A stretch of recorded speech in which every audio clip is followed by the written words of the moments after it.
É uma alegria estar com você com o nosso programa nesse ano novo, com muito ânimo, com muita alegria, com muita esperança também para o nosso povo brasileiro, para cada um de nós que confiamos em Deus e confiamos na proteção e na intercessão de nossa Mãe Maria Santíssima, Nossa Senhora da Assunção, padroeira de Fortaleza. Falar de santos e de santas, eu estou recebendo a doutora Andressa, ela também é estudiosa da vida dos santos e traz hoje para nós, mas com muita alegria, Santa Teresinha e do Menino Jesus, e também com um presente aqui para você que vai assistir. Ela vai mesmo já anunciar que presente você trouxe para o nosso programa para abrir o ano novo com Santa Teresinha do Menino Jesus. Nesses 150 anos que a gente celebra o nascimento da grande doutora da igreja, eu resolvi partilhar com todos os telespectadores a graça que eu tenho de custodiar a relíquia de Santa Teresinha, né?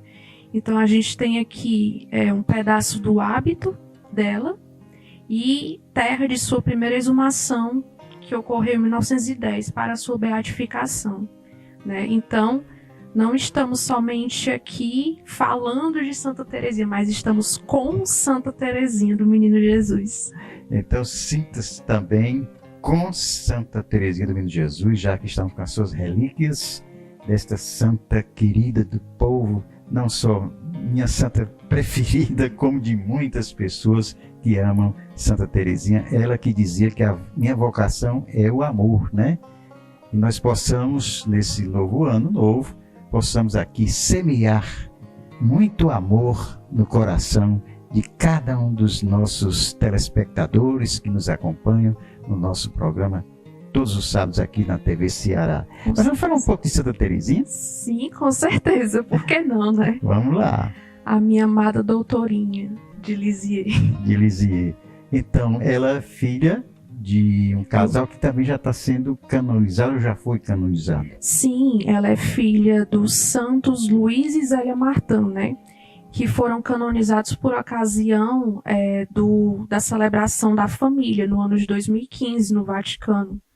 Tanto é que naquele ano o Papa Francisco escreveu a Amoris Laetitia, né?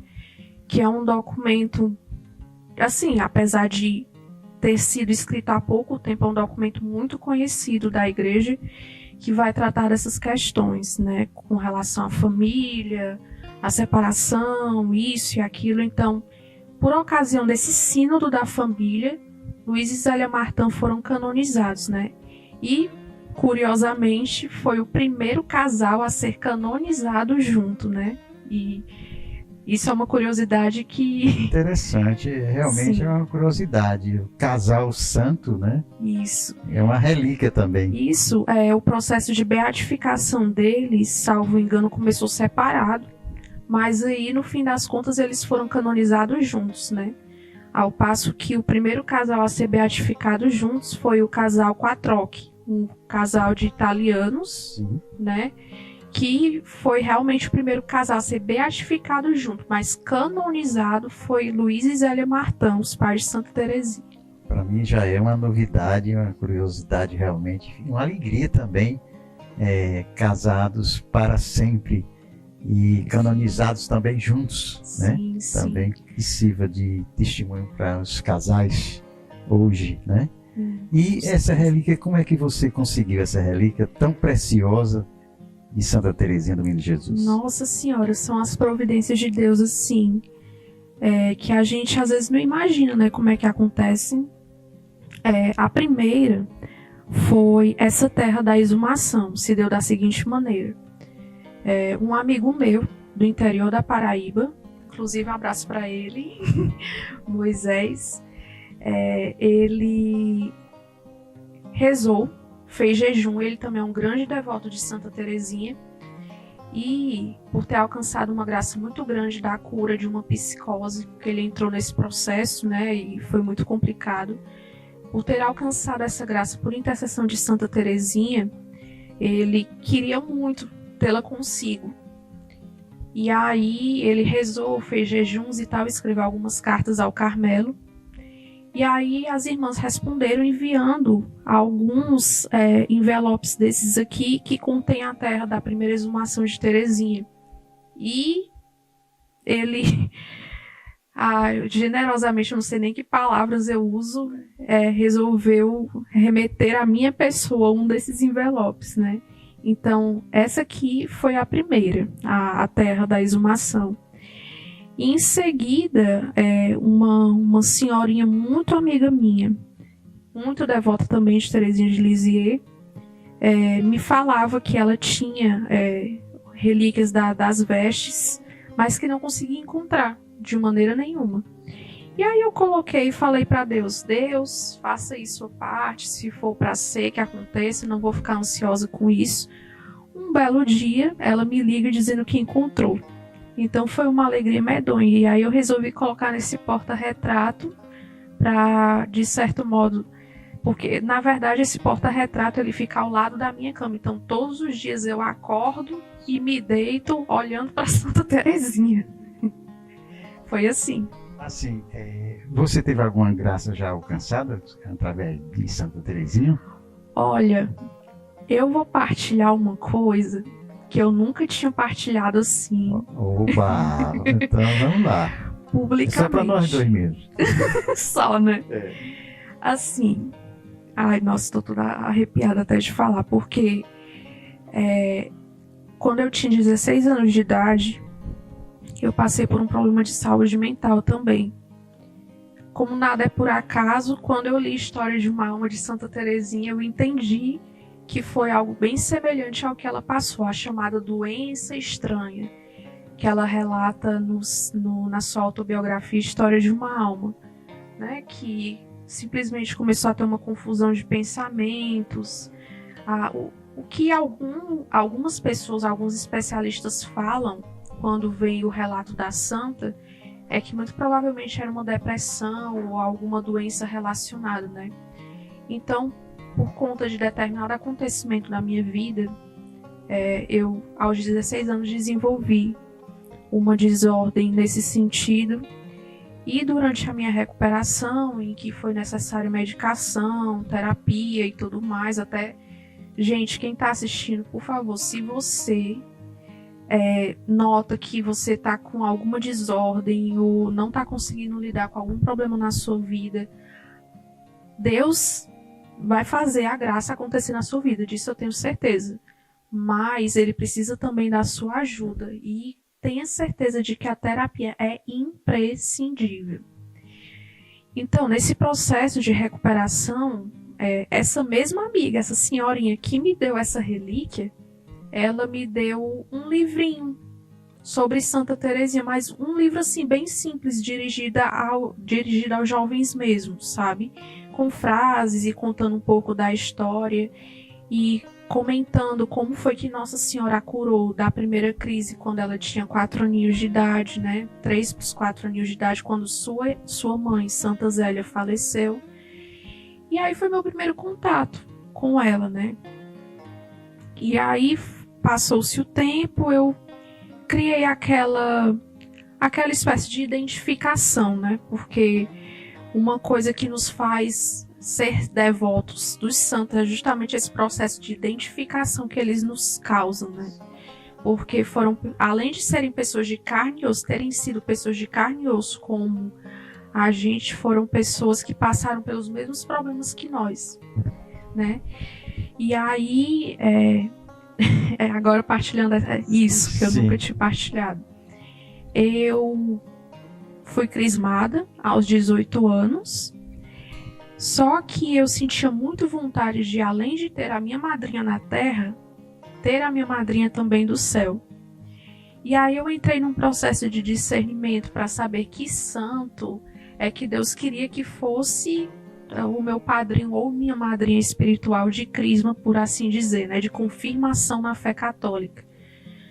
E aí eu rezei, conversei com uma amiga minha, essa amiga tem uns dons, digamos assim, né? E ela, tá, então vamos rezar, que aí quando você decidir qual vai ser o santo ou a santa, você vai pegar a imagem, você vai na igreja onde você crismou e você vai fazer como você fez no dia de crisma. É como se esse santo te levasse até o altar diante do bispo. Tudo bem, rezei. E quando eu rezava só Santa Terezinha, só Santa Terezinha, só Santa Terezinha na minha cabeça, e aí fui falar com essa amiga. Olha, ai meu Deus, me lembrando aqui, dá até um negócio. Olha, tudo leva a crer, tudo indica que seja Santa Terezinha do Menino Jesus. E aí ela me mandou um áudio no WhatsApp, eu nunca esqueço, ela, morrendo de achar graça. O que foi ela? Eu sabia que você ia escolher Santa Terezinha. Eu, por quê? Aí ela, porque enquanto eu estava rezando por você, Santa Terezinha apareceu para mim e disse que rezava por você e pela sua família desde antes de você nascer. Pode um negócio desse? Sim. Então você já é uma predileta de Santa Terezinha. Por isso que merece estar na relíquia dela, né? Olha, assim, é evidente que a gente está falando, eu estou dando um testemunho pessoal, ninguém é obrigado a acreditar, nem jamais. Só você que passou, né? E jamais vou revelar a identidade da pessoa que falou isso. Mas, Nossa Senhora, a partir do momento em que ela disse isso, tudo simplesmente foi só confirmação, porque eu rezava a novena das rosas, eu não falava nada para essa minha amiga vinha dizer determinada coisa que eu estava pedindo na novena das rosas, e assim acontecia, era uma coisa assim totalmente impressionante. E aí caramba, enquanto eu viver, eu vou espalhar e falar não somente dos santos, né, como eu gosto de estudar a vida dos santos, mas eu vou falar da minha florzinha de Lisieux, porque com certeza Deus, assim, na sua infinita sabedoria, desde toda a eternidade, sabia daquele sofrimento pelo qual eu passaria aos 16 anos e resolveu destinar essa santa que passou pelo mesmo problema a cuidar de mim. E eu ouso dizer que Santa Terezinha, ela cuida de todas as pessoas com transtornos mentais, psiquiátricos ou qualquer desordem emocional que recorrerem a ela.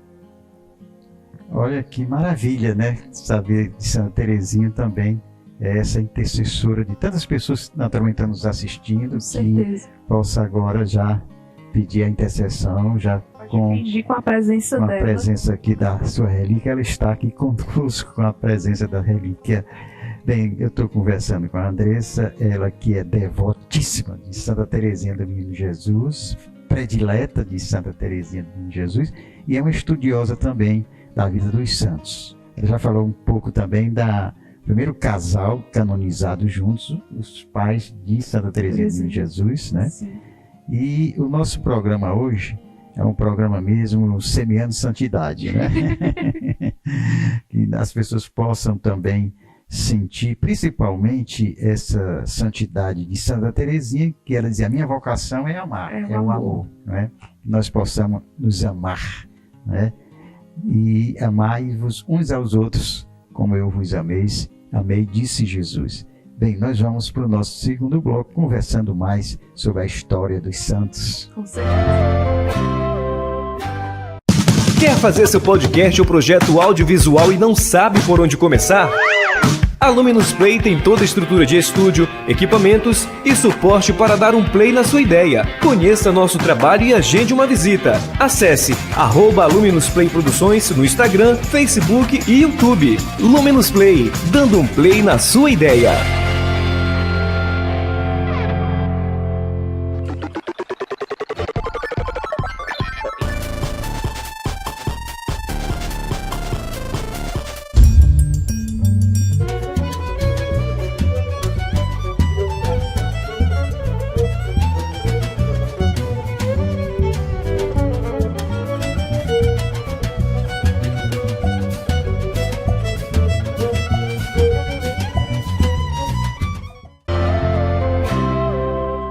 Bem, estamos semeando santidade, jogando a semente da santidade.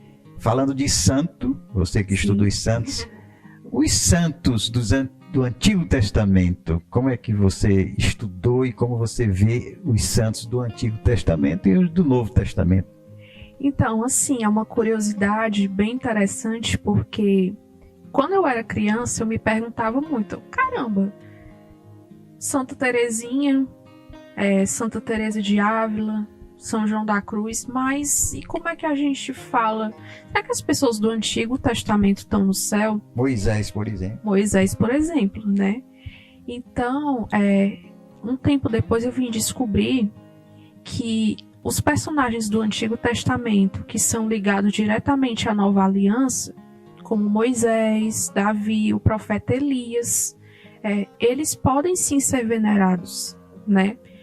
Inclusive o Carmelo tem uma festa dedicada ao profeta Elias, a festa de Santo Elias, porque Elias é o fundador do Carmelo, é considerado o fundador do Carmelo, mesmo sendo um personagem, uma pessoa que pertenceu ao Antigo Testamento, né? Então essas pessoas que deram testemunho da sua espera pelo Cristo no Antigo Testamento, nós podemos sim venerar.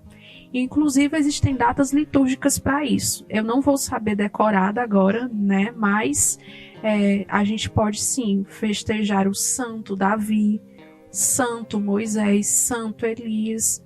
E a partir da identificação com o que a gente tem desses personagens que viveram santamente antes da vinda de nosso Senhor Jesus Cristo.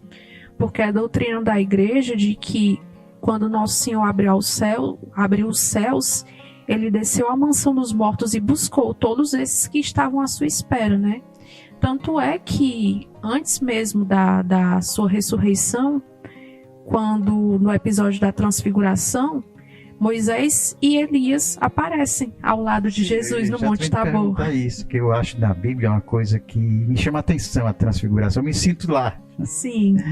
Deve ter sido uma coisa maravilhosa. Sim, então isso já foi uma mostra, de certo modo, que esses homens já estavam na eternidade ansiando pela passagem do Cordeiro, né? Pela abertura dos céus. Sim. Louvado seja Deus. Louvado seja Deus. Você falou há pouco de Santa Teresa d'Ávila. Há alguma semelhança com Santa Teresinha do Menino Jesus? Muito embora algumas pessoas doutora façam... da igreja também, né? Muito embora algumas pessoas façam distinções, né? Eu, por exemplo, chamo mesmo Teresona e Teresinha. Mas eu vejo muitas semelhanças, até porque em muitos momentos Teresa de Lisieux se inspirou na mestra da oração, né, que foi Santa Teresa de Ávila. Então, assim, muito embora espiritualmente elas pareçam percorrer caminhos diferentes, porque Santa Teresinha desenvolveu, ou melhor, redescobriu a doutrina da pequena via, né, que é o caminho a partir das pequenas coisas. Eu vejo que em muitos momentos, ao ler a biografia, o livro da vida de Santa Teresa de Ávila, muito embora ela tenha tido êxtases místicos, tenha sido transverberada, né, que é aquela graça com a qual Deus transpassa o coração do místico e esse coração fica abrasado de amor. Eu vejo que Santa Teresa de Ávila, ela começou com pouco, com pequeno. Assim como Santa Teresinha, ela não começou de uma hora para outra. Tanto é que ela narra no seu livro da vida que quando ela começou a tentar ter uma vida de oração, para ela era muito difícil lidar com a questão da distração. Então ela precisava de livros para poder rezar melhor. E aí, com o tempo, ela foi desenvolvendo esse ritmo de oração, essa vida mística, e se tornou a grande Santa Teresa de Ávila, né? Porque é muito comum que a gente veja o santo quando ele já está todo terminadinho, digamos assim, todo pronto, né? Mas esse caminho de santidade é uma construção. E Santa Teresa de Ávila se assemelha a Santa Teresinha do Menino Jesus e vice-versa nesse sentido, porque as duas começaram pelo pouco para chegar ao mundo. Sim. E estamos falando de santas, agora falar de santo. Quando Falar você de santos, de santidade masculina. De Santa Teresa d'Ávila, eu me lembrei de São João da Cruz, que fala muito do amor também, né? Sim, grande São João da Cruz. Já estudou São João da Cruz? Aprofundadamente não, porque é um santo recomendado, assim. Tanto é que neste ano não, 2022, eu planejava comprar A Sua Noite Escura da Alma, a obra, né, para estudar. Mas aí alguns amigos meus mais experientes disseram: Andressa, não, melhor agora não, porque essas obras são consideradas apropriadas para quem tem um aprofundamento, um amadurecimento espiritual muito grande. Então, a gente não pode tentar fazer uma coisa que, mesmo com boa intenção, como era o meu caso, estudar aprofundadamente São João da Cruz, sem ter os métodos para isso, sem ter as ferramentas necessárias para isso, né? Então, eu resolvi me ater a alguns fatos da vida dele, né? Não estudei a sua obra, assim, porque humildemente reconheço que não tenho as ferramentas necessárias para isso, mas conheço a sua vida, que, por sinal, começa com um casal muito santo também, né? São João da Cruz vai ser filho de um nobre com uma pobre da época. E esse nobre renunciou a todos os seus bens para casar com essa mulher, né? Então, isso já demonstra um pouco do caminho do amor pelo qual ele ia percorrer, porque esse amor começou a partir da renúncia de seu pai para se casar com a sua mãe, né? Então, é muito bonito isso. E ele vai desenvolver, junto de Santa Teresa de Ávila, toda essa mística esponsal da Reforma do Carmelo, né?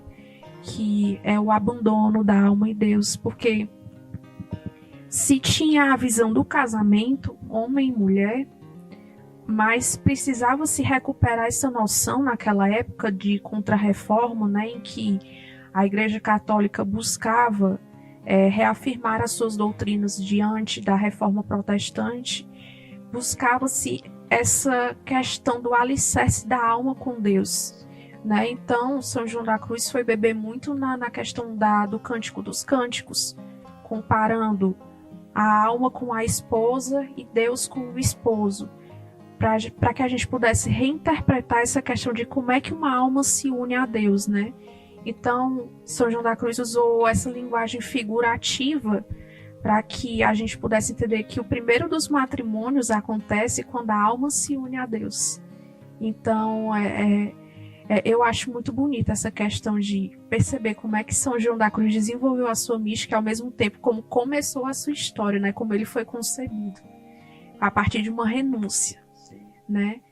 Então... Está predestinado a ser santo, né? De certo modo, de certo sim. modo, né? Uhum. Deus, da mesma forma que Santa Teresinha, né?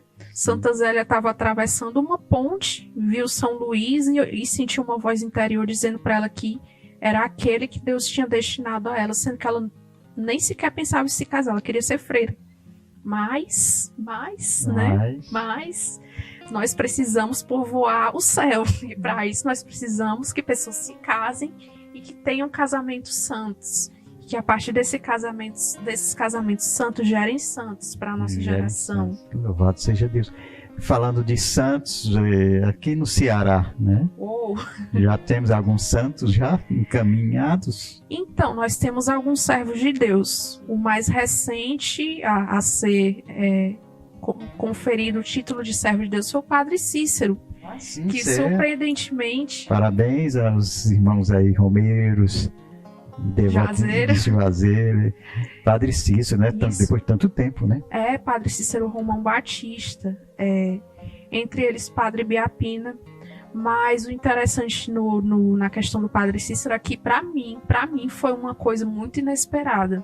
Eu lembro que no dia eu acordei e simplesmente o povo mandando mensagem, mandando um vídeo de Dom Magnus anunciando que havia sido recebida a carta de Roma autorizando o início do processo de beatificação do Padre Cícero no ano de 2022.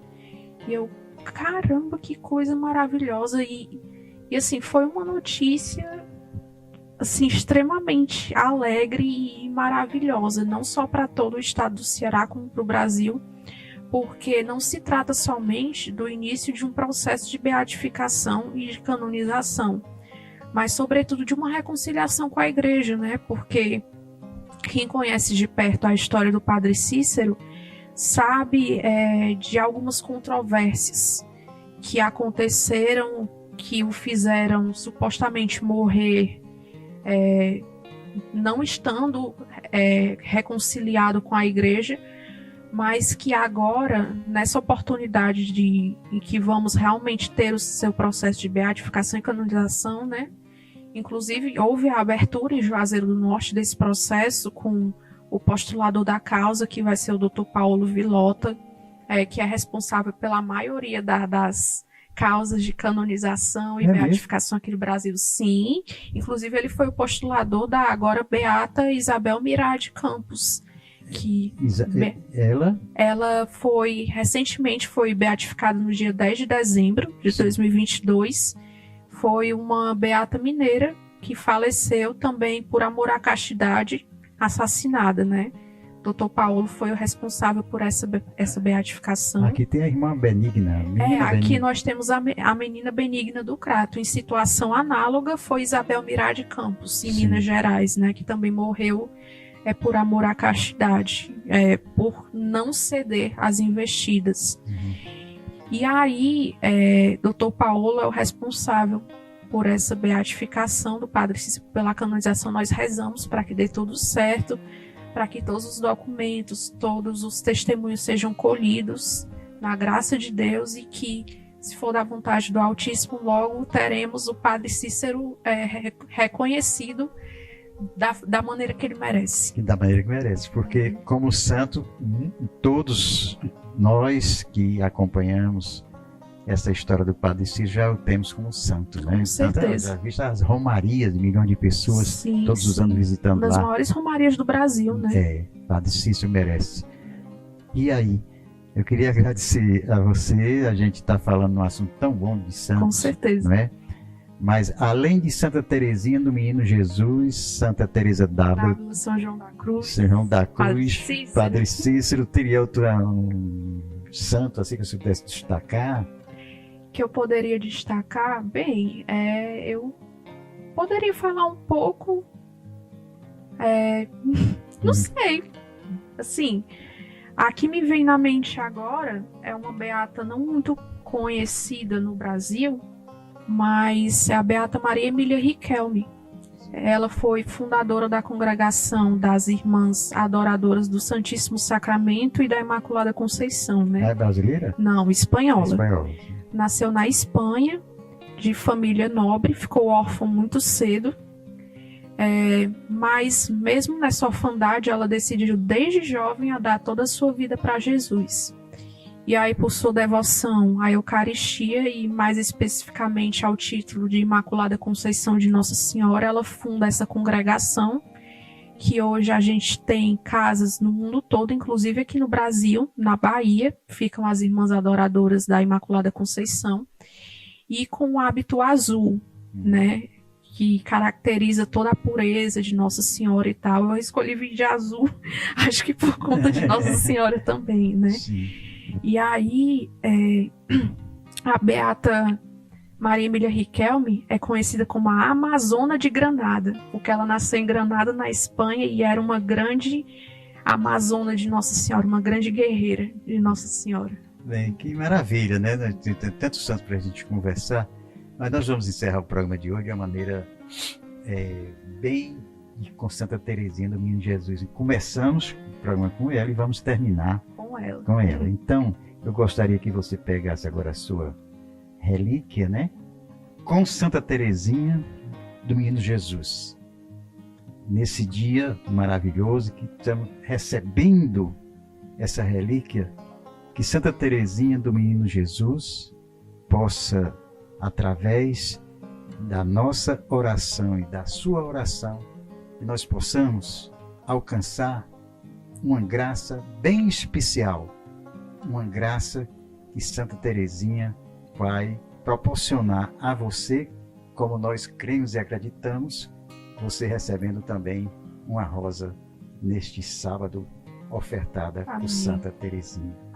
Que o Senhor nos abençoe e ficamos com você no próximo sábado com o nosso programa Semeando. Em nome do Pai, do Filho e do Espírito Santo. Amém. Santa Teresinha do Menino Jesus, rogai por nós. e recorremos a vós. Amém.